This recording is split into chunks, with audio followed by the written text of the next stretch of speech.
Menteri Koordinator Bidang Pangan Zulkifli Hasan membantah adanya praktik penggelonggongan ayam, yakni ayam yang disuntik untuk menambah berat sebelum dijual.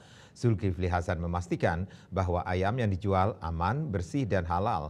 Namun demikian, apabila ditemui pedagang yang melakukan kecurangan, maka pemerintah akan menindak tegas.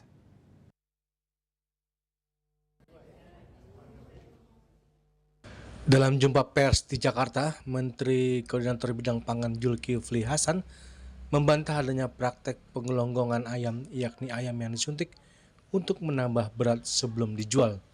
Zulkifli Hasan memastikan bahwa ayam yang dijual aman, bersih, dan halal. Sebelumnya, Menteri Pertanian Andi Amran Sulaiman menegaskan bahwa praktek ayam gelonggongan ayam yang disuntik harus ditindak tegas demi melindungi kesehatan masyarakat.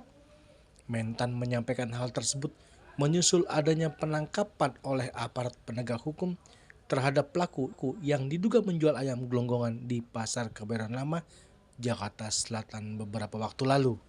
Namun demikian, apabila ditemui pedagang yang melakukan kecurangan, maka pemerintah akan menindak tegas.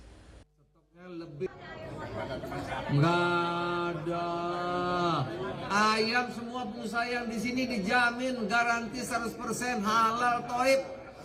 Udah sehat ini semua pengusahanya. Udah. Ini jalannya mereka usahanya tahunan puluhan tahun, ya. Jadi tidak ada, semua aman, halal, bersih, toib sudah. Nggak ada.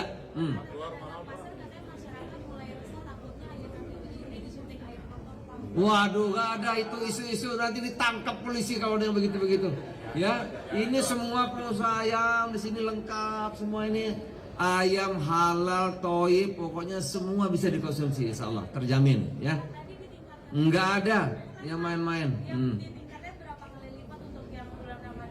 Ditingkatkan produksinya, kalau biasanya 100%, sekarang saya minta 120%. Syukur-syukur bisa lebih. Tapi semua menyadari karena kalau bulan puasa lebaran permintaan meningkat sehingga mereka otomatis juga harga produksinya meningkat.